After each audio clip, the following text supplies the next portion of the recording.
The courtroom smells like old paper and recycled breath. My father doesn't look at me when he says it.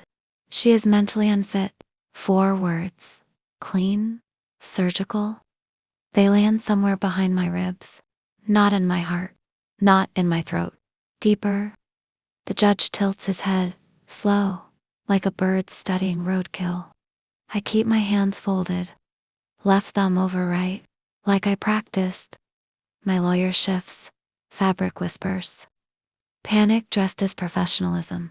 My father finally turns. Our eyes meet. He's confident, almost bored. The way men look when they believe the ending already belongs to them. The judge leans forward. You really don't know, do you? Silence thickens. His lawyer stops breathing. My father's face loses its color, layer by layer, like paint peeling from damp walls. Wait, what? His voice cracks on the second word. I don't move. I don't blink. Because if I do, he might see the truth rising in me like a tide. And tides ruin men who build their houses too close to the shore. It started 3 months ago, with a voicemail that wasn't meant for me. My mother's voice, soft, measured, afraid. I did what you asked. Please, just don't let him take her. Static? Then a man breathing. Not my father. I listened to it 17 times, not for clues. For the way her voice bent around the word him, like it had teeth. My father had always been careful with his cruelty. No screaming, just edits. He edited people out of their own lives. My mother first, then me. He called it stability. I called it oxygen slowly removed from a sealed room. After the voicemail, memories rearranged themselves. The night my mother checked into a clinic, the way her toothbrush disappeared before her clothes did, the papers he made me sign at 18, smiling like a proud architect while handing me a pen like a knife. Just guardianship stuff, he said. I signed, because daughters are trained to confuse obedience with love. Because his hand was on my shoulder, heavy, claiming. That night, I opened his old laptop. He never changed his passwords. Men like him think control is permanent.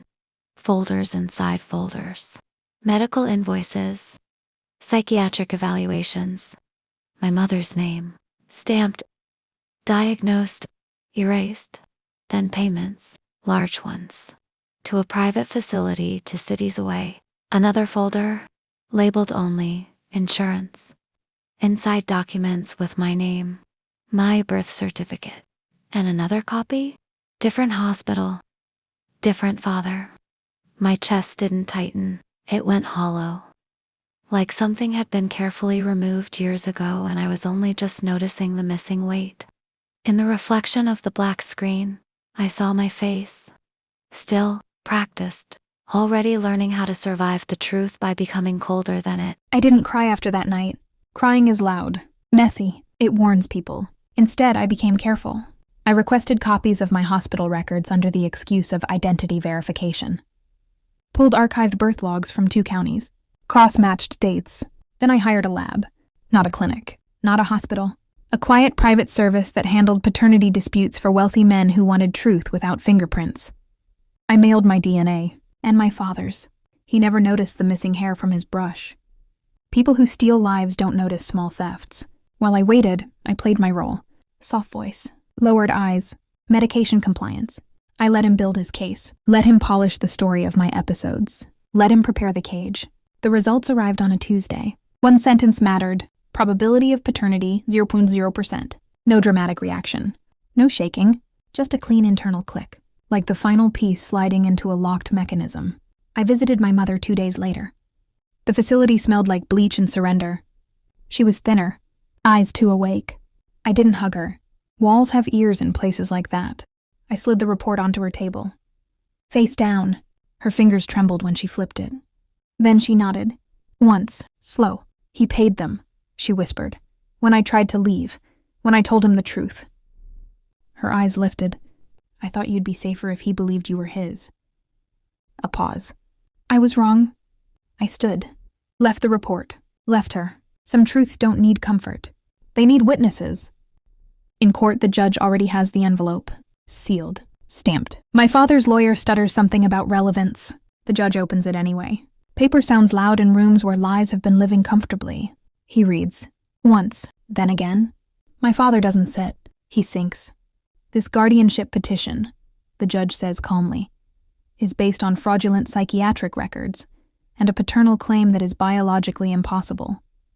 Silence. My father finally looks at me. Not with anger. Not with authority. With naked confusion. As if I'm a stranger who learned his childhood nickname. You knew? He whispers. I tilt my head. Just slightly. Enough to let him understand. I stayed silent not because I was weak, but because silence let him build the stage. Let him bring the knife. Let him confess without speaking. The judge dismisses the case. Orders an investigation. Words like perjury and coercion float through the air like clean bullets. My father reaches for me. I step back. Not fast, not dramatic. Just out of reach. The last thing I give him is my voice. Low. Steady. You didn't lose a daughter, I say. You lost property that learned how to read. I walk past him. He doesn't follow. Men like him only chase what still belongs to them. And I don't belong to anyone. Not anymore.